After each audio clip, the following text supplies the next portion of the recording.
Kebakaran dini hari hanguskan satu rumah di kawasan Lorong Coker.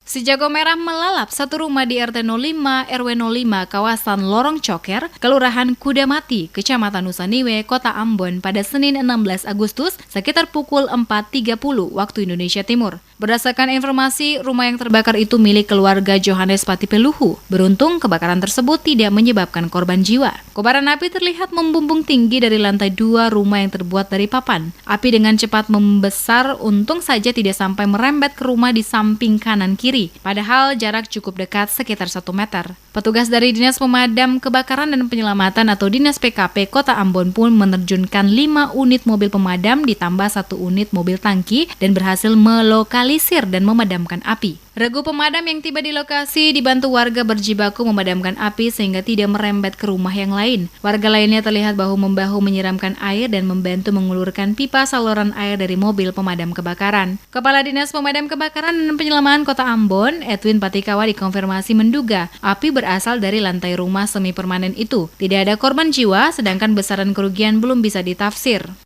Tapi itu udah kelihatannya dari lantai 2. Lantai 2 bangun, karena bangunan itu kan semi permanen. Yang di atasnya tuh lantai 2-nya tuh menggunakan papan. Jadi kebakaran berawal dari lantai 2 ke membakar habis bangunan lantai 2 dan sebahagian besar lantai 1. Tidak ada korban dan kita bersyukur dia tidak merembet ke bangunan lain. Padahal jarak dengan bangunan lain itu 1 meter aja.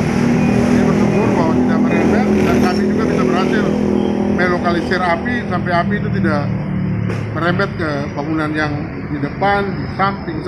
Dari pantauan DMS Media Group di lokasi, sebelum regu pemadam tiba, warga sekitar lokasi kebakaran terlihat bahu-membahu menyiramkan air menggunakan peralatan seadanya. Terlihat sejumlah warga yang berada di sekitar TKP mengeluarkan barang-barang milik mereka ke tempat yang lebih aman. Lorong di lokasi TKP dipadati warga, baik orang dewasa maupun anak-anak yang terlihat menyaksikan proses pemadaman api. Dinas Pemadam Kebakaran dan Penyelamatan Kota Ambon mengerahkan sebanyak 5 unit mobil pemadam ditambah 1 unit mobil tangki membantu memadamkan api. Hingga berita ini diturunkan belum dapat dipastikan penyebab kebakaran dan jumlah kerugian pemilik rumah.